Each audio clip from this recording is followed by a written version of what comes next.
There's only one other person probably happier than you and I, and that's Jim Riggleman. He's talking now about this win downstairs.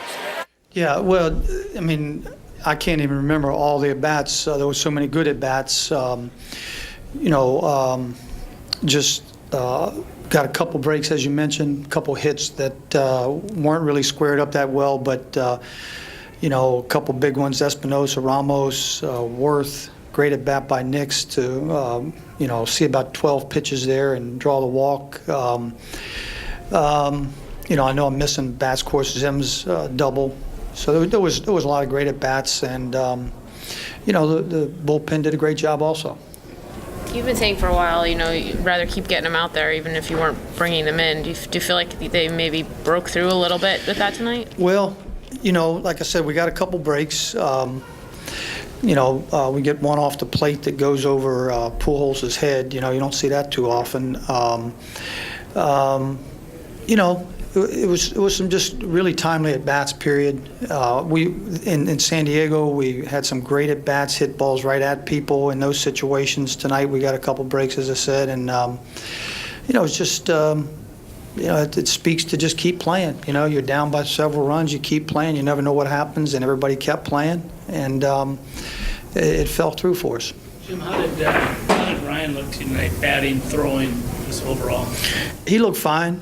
I thought he had some good swings, some good takes. I think he only had the one chance at third. He looked good. It's been a while. It's Major League pitching, and it's been a while. Just to come in and get comfortable is big, and I think as we go through, we'll feel his impact in the lineup. You worried all about his throwing? Were you, and are you worried or any concern about his throwing? Zim is played Gold Glove third base, for a few years now. He gets it done. He just flat out gets it done. He gets to more balls than anybody in the league at third base, left and right, charging the ball. He's just trying to tweak some things with his throwing. This thing in his abdomen is aggravated when he was throwing. So he's trying to find a different little release point to throw from to be comfortable. But my question then, that's what I'm asking. Is there any concern that he could do some tweaking and actually injure, or is he 100%? I think he's 100%, but as he got 100% with the bat, he was 100% with the bat before he was with the throwing.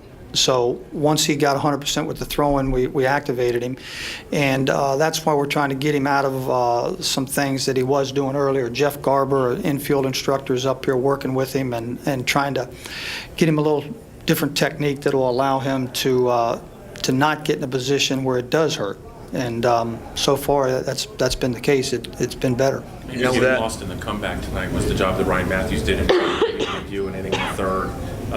Kept in the game there before you had the chance for the comeback. Well, Matthews and Rodriguez both, and then Clippard was outstanding again, and Drew did what he did. So, the bullpen was outstanding. Was there a thought at all to pitch to Pujols in the ninth inning, or what was the process there? I kind of made up my mind as we were coming back into the game. I just, regardless of what the situation was, I wasn't going to let him beat us. And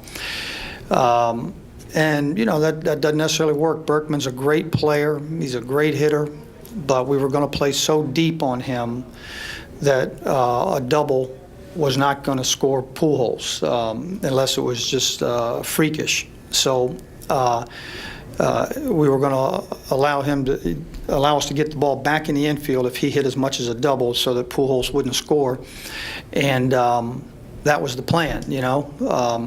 Pujols is, he's that guy.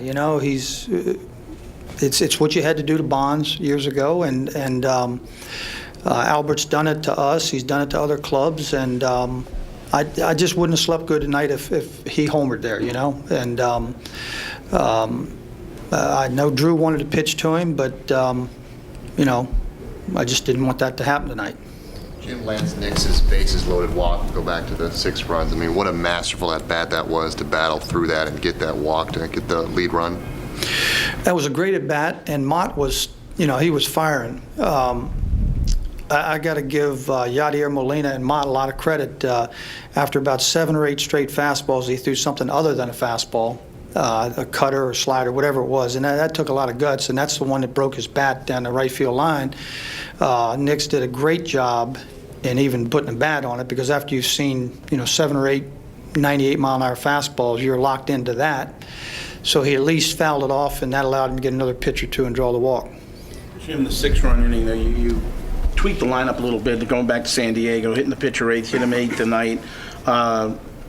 When you only score like 9 runs in 4 games and against San Diego, but then to have an inning like this, could this be the start of probably what you're looking for there, or did it have anything to do with it? I don't know. Yeah, I don't. I think where you hit him in the order is pretty insignificant. We're just trying to do anything we can to get it rolling a little bit. And as I said, I thought in San Diego that last game we hit some balls real well. Didn't get anything to show for it. Tonight we got something to show for it. But I'm not the first guy to hit the pitcher 8th. I won't be the last, and we may not continue doing it much longer. Who knows? But we're just trying to do anything we can to see if we can get the offense going. Do you figure you're going to do this for a while? They'll hit the pitcher 8th? Well, I'm just going day to day. I'm going to do it tomorrow, and we'll just go day to day with it. Did you give any update on Rick Ankiel?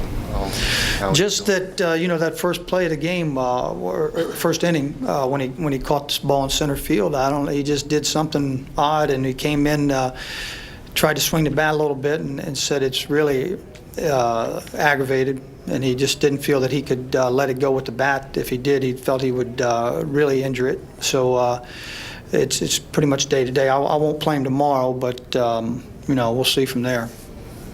Okay, thanks.